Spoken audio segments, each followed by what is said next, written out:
Hello and welcome to the service for students in grades 5, 6, 7, and 8 from Mount Pleasant Christian Church. My name is Mike Sheley. I'm the middle school pastor. I'll be your host today. And if you want to connect with us outside of just this YouTube channel, you can check us out at MPCC 5678 on different platforms. And if you want to know when our latest video comes out here on YouTube, just go ahead and subscribe to our channel and that'll take care of things for you. Today we're going to be digging in and doing some small groups after this is all done today. We'll be using that today in different groups. In the past, we've been trying to do one big Zoom meeting and do breakout groups. We've had some problems. So today we're going to do different groups, different Zoom meetings for each small group. So if you haven't already gotten in touch with your small group leader to find out what that Zoom link is, we've set up a kind of a hub for you. If you go to linktr.ee/5678 groups, that'll take you to a page that has a whole bunch of links for all our different small groups. Just look up your small group leader's first name or what grade and gender you are, and you can plug into that group for tonight. If you get to there and it requires a password, you don't have that from your leader yet, then just send Trisha or I an email and we'll get that all taken care of for you, okay? For our game today, real simple supply-wise. Either you need some paper or some index cards to write on. There's going to be 5 rounds, so make sure you have enough for each round. Then someone to play against. Hopefully a sibling or someone older than you or a parent. If they won't play you, maybe you grab another device and you FaceTime or call a friend of yours and you guys can play together while we go through this. But this game is designed for students in grades 5 through 8 and older today. Last of all, when we get to our lesson time, you need to have a Bible, either the Bible app or a print Bible, and you need to have some notes. You need to take paper and pen and write some notes down, or you can look up under the events section of the Bible app from YouVersion and just search for MPCC 5678 and you'll find our notes for today. Okay? Let's dig into our first game. Let me explain it to you. We only have one game today because it's going to take a little bit more time. This game is called 12 in 12. And so this game is a memory game. We are going to put up 12 different pictures or words or numbers, something on the screen in a group of 12. And you'll have 12 seconds to look at it. No writing, nothing else. And then a 30-second countdown timer will start. When that countdown timer starts, you can begin writing down as many of the 12 things that were on the screen as you can remember until it gets to 0. Once it gets to 0, stop writing. Then we'll go up and we'll show you again the screen with all the items, and you can check and see how many you got correct. Whoever got the most right in your home out of you and your friend will be our winner. All right, enough talking. Let's get to the game itself. This is called 12 in 12. Here we go.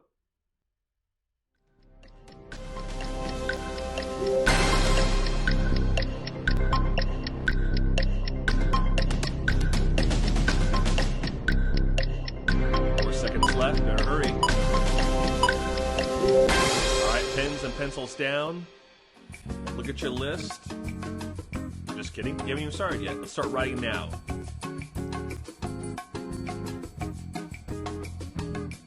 "20 seconds to write as many as you can down that you remember from those 12.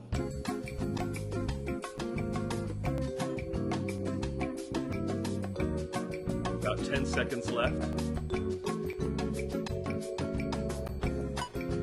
Your 5-second warning. All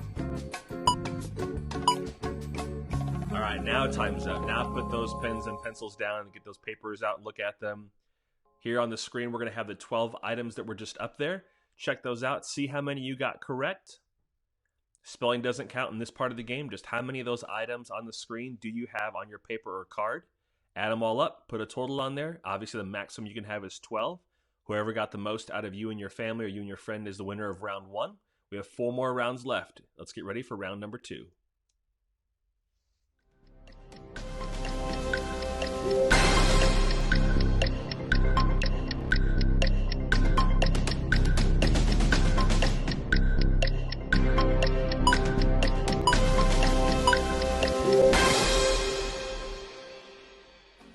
Okay, start writing. You've got 28 seconds. Spelling counts on this one because it was words that were on the screen. How many of those 12 words do you remember?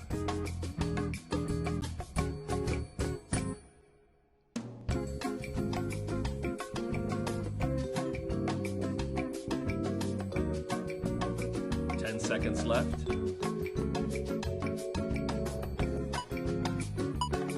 3, 2, 1. All right, pens and pencils down. Just check the screen here and let's see how many of those 12 words did you remember in our 12 and 12 round 2. So check with the list there. Remember, spelling does count because these are words that you were trying to match on there. And then add them up. Maximum score is 12. See how you did against everybody else in your family or the friend you're playing against. And let's go on to round 3.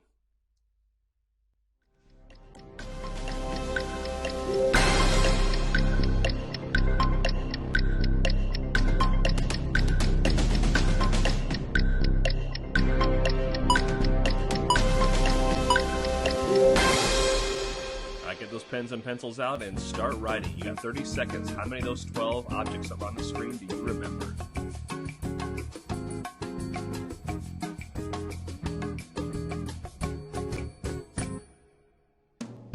Time's about halfway. You should have at least 6 written down if you're trying to get a perfect score.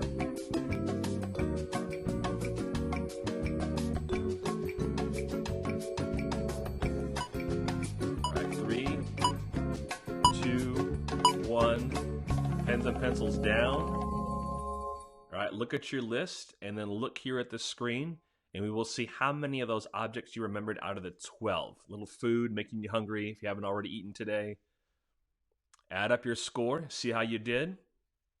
Hopefully your score is going up as your memory's working more. All right, we have 2 more rounds left. Let's get into round 4. Here we go.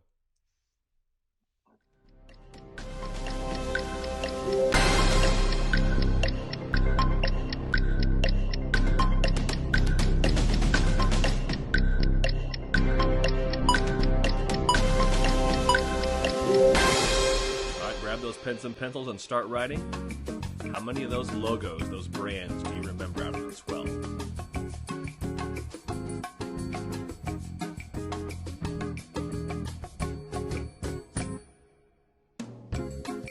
Halfway, keep it going. Think through that screen and visualize it in your mind. How many logos do you remember?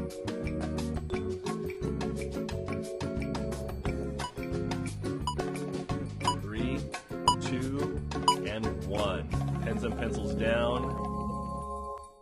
Okay, time to check your list with what's on the screen and see how many of these logos do you remember. Everything from Chick-fil-A to Starbucks, Target, Walmart, Toys R Us. You may have no idea what that is. All right, last round. Last round. If you've been struggling, this will be yours, all right? Here we go, round 5 of 12 and 12.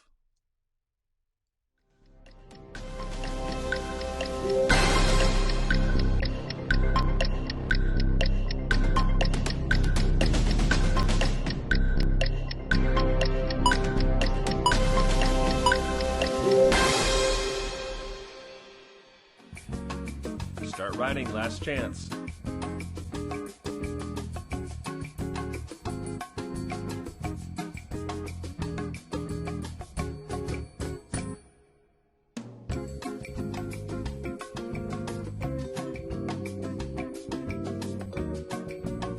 Seconds.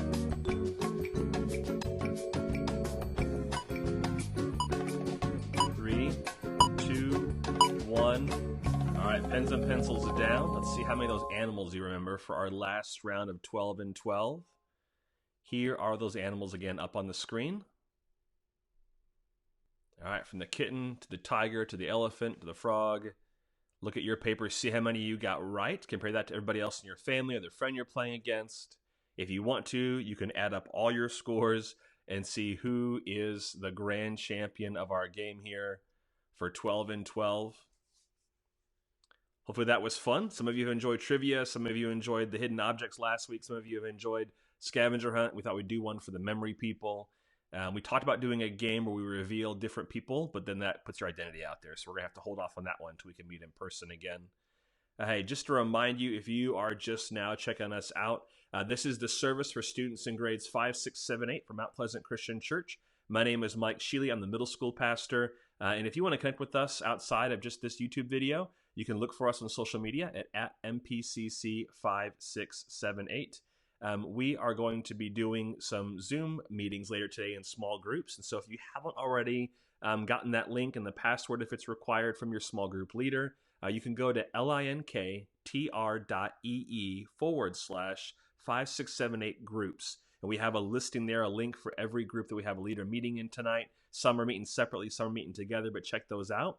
And if you need a password or anything's missing, just email myself or Trisha. You can send that email to students@mpccministry.com, and we'll get you all plugged in.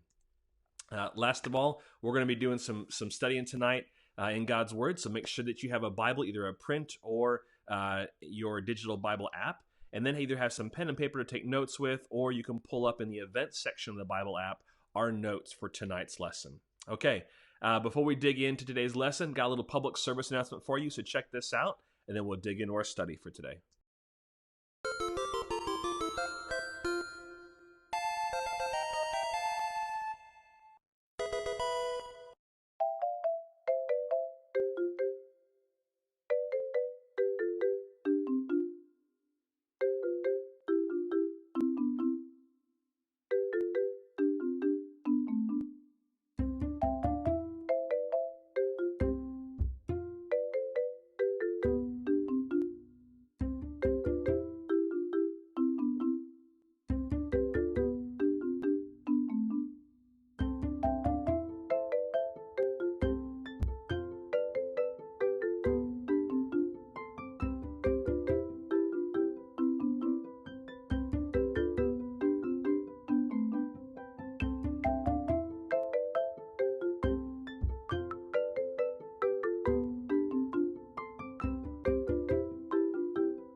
All right. Hope you enjoyed that a little bit. There was some seriousness mixed in with some humor in there.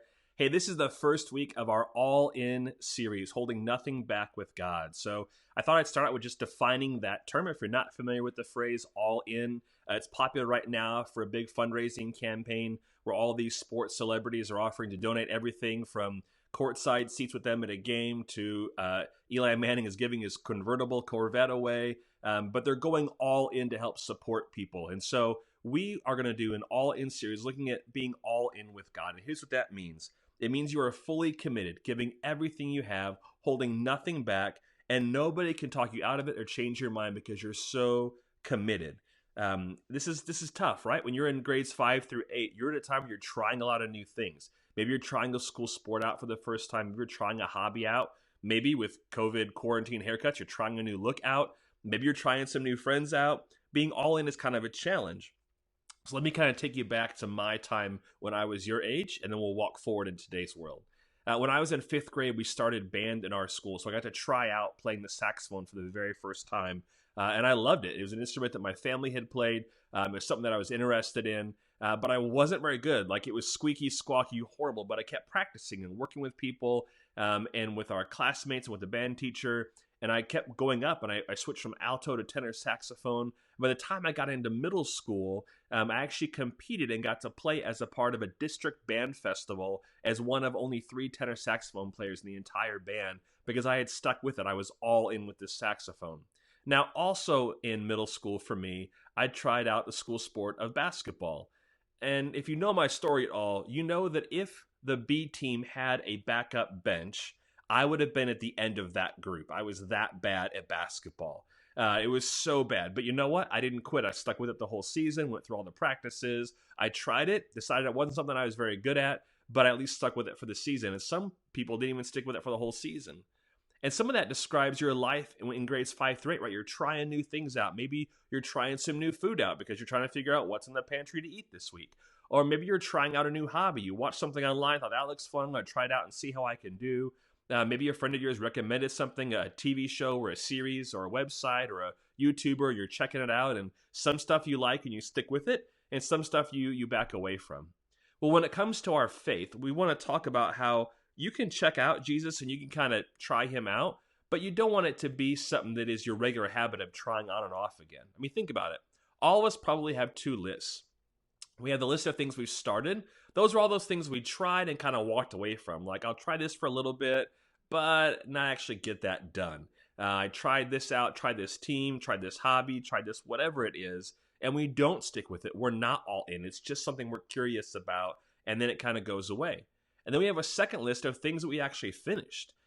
For me, this year, I set a goal of reading 40 books. And right now, in April, I've read 20. I'm halfway there. My goal is to finish that list, to be all in to reading so that I get that crossed off my list. They're probably the same thing for you. You stuck with things all the way. For me, if I were to think back about sports when it comes to things I started, some of you right now are missing baseball season, so let me tell you a quick humorous story. I played 2 years of t-ball, and then I started out playing what we called Pee Wee League baseball. The player did that first pitch to me that first day of practice, and I took one right into my face, and I quit baseball that day. I was done. I didn't know you could get hit and take a base. I didn't know that you could move out of the way. I just thought you stand there and the ball should come where you could hit it, and that's not at all what my experience was. So I quit baseball and walked away from it. But there are so many other things in life that I tried and stuck with, like my faith, and we hope to challenge you today to remind you of how that can be a part of your life. That you might come to church and check out Jesus. You might tune in and watch this video. You might open up your Bible and read a few things just to see what this Jesus thing is all about. But for a lot of you, in grades 5 through 8, you're 10 to 14 years old. And that's where in your life, up to this point, a lot of your faith has just been what your parents have been doing or what your parents have told you about. It hasn't been something that you've owned and made a decision about. You haven't been all in with it yet. But now you're making that decision. Do I want to just go and do church stuff with my family, or do I want to make following Jesus part of what I'm all about?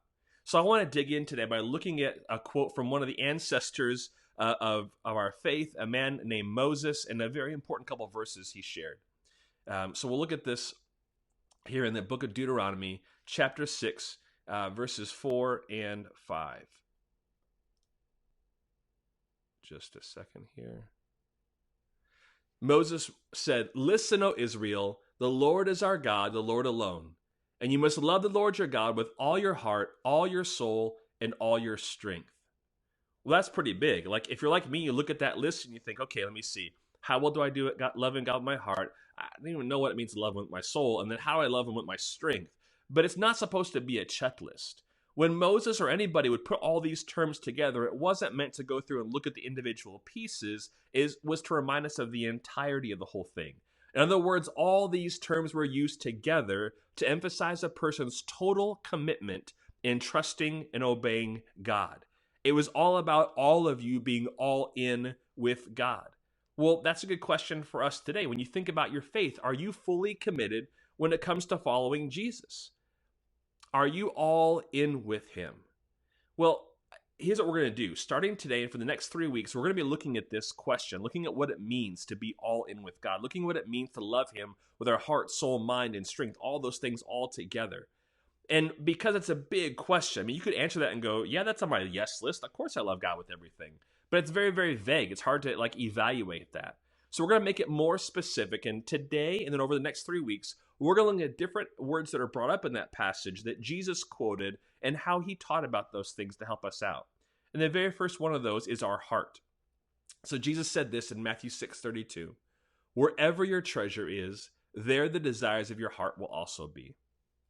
And so Jesus is talking about here something that is simple to understand, but not always easy to do. And he doesn't mean that physical organ in your body that's pumping blood, right? He means the heart that's a symbol. It's a symbol of the center of who you are, the decisions you make, your mind, your personality, your emotions, all those things coming together. That's your heart. And Jesus is basically saying, whatever you give your time, your attention, and your money to is what you treasure. Whatever you give your most time, attention, and money to is what you actually treasure. I mean, think about this. Sometimes we say, well, I don't spend much time at that, or I don't do much of this, until someone says, well, yes, you do. Well, how do you know? Well, probably a lot of you have devices that show now screen time, or your parents have an app that can bring up screen time. And that can show you. You might say, well, I didn't play much video games this week, but your screen time shows you averaged 4.5 hours a day of video game playing. Or you say, you know what, I didn't do much on social media, but your screen time shows you spent 2.5 hours a day on social media. Those things are a way to evaluate. And it's the same for us adults. I might say, well, I wasn't on my device very much. I look at it and said, your screen time was up this week. And so I have to now deal with that data. But our goal here for us today is not just to look at this and go, oh, wow, look at these numbers. It's to honestly evaluate, how do you spend your time? Once you realize how you spend it, then you can decide if you're spending it wisely or if it needs to be improved.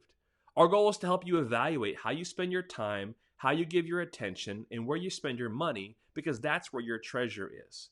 And our goal is that you would look at that and see, how can I give more to Jesus, to the point where I'm all in with him? That's what we want to be. And remember, being all in with Jesus means giving God all of your heart, holding nothing back.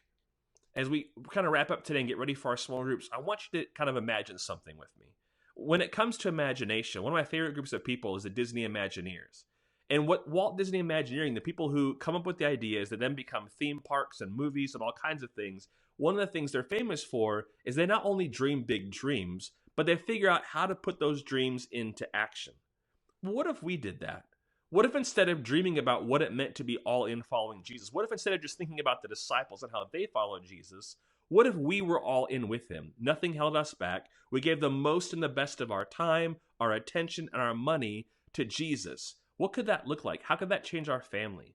How could that change our interaction with our friends? How could that change the way people think about us?